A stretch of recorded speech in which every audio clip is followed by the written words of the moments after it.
हरे कृष्णा। रिचा एस्ट्रोविजन में आप सभी का एक बार फिर से स्वागत है।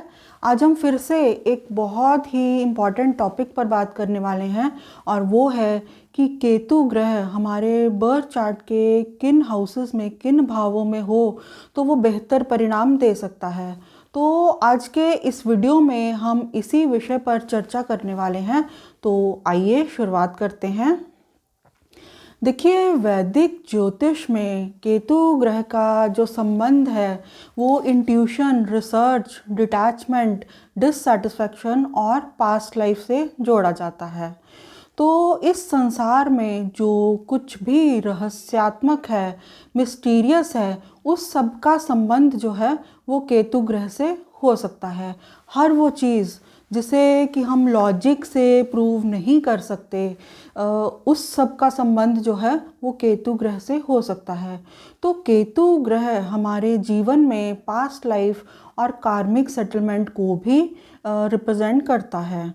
तो यही वजह है कि 7 वर्ष तक चलने वाली केतु की महादशा जो है वो हमारे जीवन में एक कार्मिक सेटलमेंट का पीरियड जो है वो मानी जा सकती है।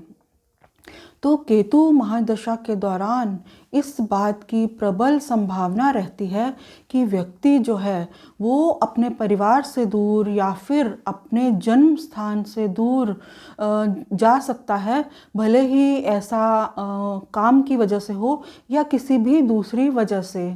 तो एक तरह से केतु महादशा व्यक्ति के जीवन में जो है अकेलेपन की फीलिंग जो है वो ला सकती है। तो केतु महादशा के बारे में मैं एक और इंटरेस्टिंग बात भी शेयर करना चाहूँगी कि केतु की महादशा के दौरान जो नेटिव है वो अपने जीवन में किसी न किसी व्यक्ति से अलग ज़रूर हो सकता है। इस बात की संभावना हमेशा रहती है और वो व्यक्ति जो है जीवन में उसे फिर दोबारा से नहीं मिलता। तो इसके साथ ही मैं ये भी कहना चाहूँगी कि देखिए, केतु ग्रह हमारे बर्थ चार्ट के जिस भी भाव में प्लेस्ड हो उस भाव से संबंधित चीज़ों के प्रति जो है एक अलगाव ज़रूर क्रिएट कर देता है। तो इसे हम इस तरह से भी समझ सकते हैं कि मान लीजिए किसी व्यक्ति के बर्थ चार्ट के फर्स्ट हाउस में ही केतु ग्रह प्लेस्ड है और फर्स्ट हाउस से हम खुद को रिप्रेजेंट करते हैं। तो ऐसे व्यक्ति जो हैं बहुत से लोगों के साथ रहते हुए भी, बहुत से लोगों से घिरे होने के बावजूद भी खुद को जो है वो अकेला अनुभव कर सकते हैं। ऐसे लोगों को डिटैच होना नहीं पड़ता, उनकी डिटैचमेंट जो है वो ऑलरेडी एफर्टलेस ही होती है। तो यदि केतु किसी व्यक्ति के बर्थ चार्ट के फर्स्ट हाउस में हो तो व्यक्ति जो है अकेलापन तो फील कर ही सकते हैं और ऐसे लोग जो हैं वो दूसरों से ज़्यादा बातचीत करना उन्हें रास नहीं आता और ऐसे व्यक्ति जो हैं दूसरे व्यक्तियों से कम और अपने आप से ज़्यादा बात करते हैं। तो इसके साथ ही मैं एक और चीज़ भी शेयर करना चाहूँगी कि केतु जिस भी ग्रह के साथ, यदि किसी ग्रह के साथ हमारे बर्थ चार्ट में प्लेस्ड है तो उसके प्रभाव में जो है काफ़ी परिवर्तन कर सकता है।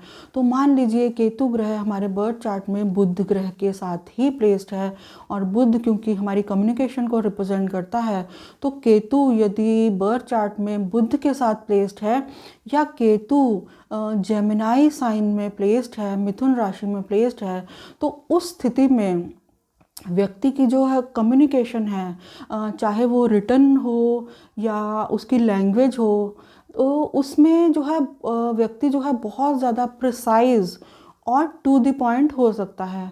दूसरे व्यक्ति जिस बात को 8-10 लाइंस में एक्सप्लेन कर पाएँ, ऐसे व्यक्ति जिनके बर्थ चार्ट में इस तरह की प्लेसमेंट होती है तो वो व्यक्ति जो है 3-4 लाइंस में ही उस बात को बहुत स्पष्ट तरीके से, बहुत टू द पॉइंट और प्रिसाइज तरीके से उस बात को एक्सप्रेस कर सकते हैं।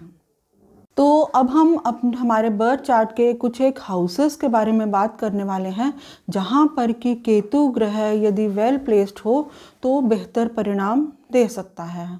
तो देखिए केतु का संबंध क्योंकि स्पिरिचुअलिटी, रिसर्च और इंट्यूशन से है, तो हमारे बर्थ चार्ट के जिन भी हाउसेस का संबंध इन सभी चीज़ों के साथ है, तो केतु ग्रह वहीं पर जो है बेहतर परिणाम दे सकता है। तो इस संबंध में हम सबसे पहले बात करने वाले हैं हमारे बर्थ चार्ट के 8th हाउस की। तो देखिए हमारे जीवन में जो कुछ भी छुपा हुआ है, जो कुछ भी रहस्यात्मक है, उस सब का संबंध जो है वो 8th हाउस से हो सकता है। तो 8th हाउस जो है वो हमारे जीवन में अचानक होने वाली घटनाओं को भी दर्शाता है। तो इसी तरह से ऑकल्ट को भी 8th हाउस से ही देखा जाता है, रिसर्च को भी 8th हाउस से ही देखते हैं। तो यदि कोई व्यक्ति जो है रिसर्च के फील्ड में काम करना चाहता है और उसके बर्थ चार्ट में केतु ग्रह जो है वो 8th हाउस में प्लेस्ड है, तो वो व्यक्ति जो है जीवन में किसी भी गंभीर विषय में, किसी भी सीरियस विषय में बहुत बेहतरीन रिसर्च जो है वो कर सकता है। ऐसी संभावना ये प्लेसमेंट बनाती है। तो इसी के साथ ही अष्टम भाव में जो केतु है वो व्यक्ति को ज्योतिष या दूसरे किसी सीरियस टाइप के सब्जेक्ट्स में भी बहुत ज़्यादा इंटरेस्ट जो है वो क्रिएट कर सकता है। तो अष्टम भाव में केतु के बारे में मैं कुछ इंटरेस्टिंग बातें भी आपके साथ शेयर करना चाहूँगी कि देखिए यदि किसी व्यक्ति के बर्थ चार्ट में केतु 8th हाउस में प्लेस्ड हो, तो ऐसे व्यक्ति किसी मुसीबत में फंसे हुए व्यक्ति की यदि मदद करते हैं तो उस व्यक्ति के उस सारी मुश्किलों से बाहर निकलने की बहुत प्रबल संभावना बनती है। तो इसे हम इस तरह से भी समझ सकते हैं कि मान लीजिए किसी व्यक्ति का जो है बिज़नेस जो है वो बार बार बिज़नेस में व्यक्ति असफल हो रहा है या उसे फाइनेंशियल लॉसेस हो रहे हैं, या केतु क्योंकि कंस्ट्रक्टेड प्रॉपर्टी को भी रिप्रेजेंट करता है, कोई व्यक्ति जो है कंस्ट्रक्टेड प्रॉपर्टी नहीं खरीद पा रहा है, उसमें उसे अड़चनें आ रही हैं। तो इन सारी स्थितियों में जिस भी व्यक्ति के बर्थ चार्ट में केतु ग्रह 8th हाउस में प्लेस्ड है, यदि मुसीबत में फंसा हुआ व्यक्ति 8th हाउस, जिस व्यक्ति के बर्थ चार्ट के 8th हाउस में केतु ग्रह प्लेस्ड है, उसकी मदद लेता है किसी भी तरह से, पैसों से या किसी भी दूसरी तरह से, तो उस व्यक्ति के उस सारी कठिनाइयों में से बाहर निकलने की बहुत प्रबल संभावना बनती है। तो यही 8th हाउस के केतु की कार्मिक सेटलमेंट भी है। जो व्यक्ति स्वयं जिसके 8th हाउस में केतु है, उसकी लाइफ की बहुत सी प्रॉब्लम्स भी इस तरह से सॉल्व हो सकती हैं जब वो किसी मुसीबत में पड़े हुए व्यक्ति की मदद कर पाए। तो ऑकल्ट के क्षेत्र में भी ये व्यक्ति जो है बहुत अच्छा काम जो है वो कर सकते हैं। तो अब हम बात करने वाले हैं हमारे बर्थ चार्ट के 9th हाउस की। तो यदि यहाँ पर केतु ग्रह वेल प्लेस्ड हो तो इसे भी एक बेहतर प्लेसमेंट माना जा सकता है। तो जैसा कि हम जानते हैं कि हमारे बर्थ चार्ट का जो 9वां भाव है वो रिप्रेजेंट करता है धर्म को, स्पिरिचुअलिटी को, हमारे भाग्य को, हायर लर्निंग को, और इसके साथ ही लॉन्ग डिस्टेंस ट्रैवलिंग को भी 9th हाउस ही रिप्रेजेंट करता है। तो 9वें भाव में यदि केतु ग्रह वेल प्लेस्ड हो तो व्यक्ति की धर्म में, स्पिरिचुअलिटी में बहुत रुचि हो सकती है और उसको जीवन में लॉन्ग डिस्टेंस ट्रैवलिंग का अवसर भी प्राप्त हो सकता है। स्पेशली तीर्थ यात्राओं पर जाने के अवसर जो हैं वो जीवन में कई बार प्राप्त हो सकते हैं। तो एक और इंटरेस्टिंग बात जो है 9th भाव में अगर केतु ग्रह प्लेस्ड हो तो व्यक्ति में जो है इंट्यूटिव एबिलिटीज़, लोगों को और स्थितियों को जज करने की जो है इंट्यूटिव एबिलिटीज़ जो है वो व्यक्ति में अवश्य हो सकती हैं। तो इस तरह से 9वें भाव में केतु की प्लेसमेंट भी एक अच्छी प्लेसमेंट मानी जा सकती है। तो इसके बाद मैं बात करना चाहूँगी हमारे बर्थ चार्ट के 12वें भाव की। तो देखिए 12वां भाव जो है वो रिप्रेजेंट करता है स्पिरिचुअलिटी को, मेडिटेशन को, डिटैचमेंट को और इसके साथ ही मोक्ष को भी।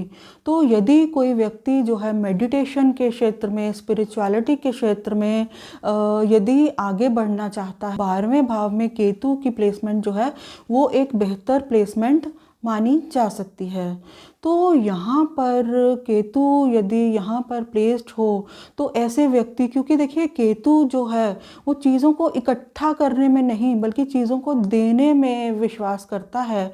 तो यदि 12वें भाव में केतु यदि किसी व्यक्ति के बर्थ चार्ट में वेल प्लेस्ड है तो ऐसे व्यक्ति जो है लोगों की मदद करने में, उन जन कल्याण के कार्यों में, सोशल सर्विस के कार्यों में जो है उनकी जो है बहुत अधिक रुचि हो सकती है।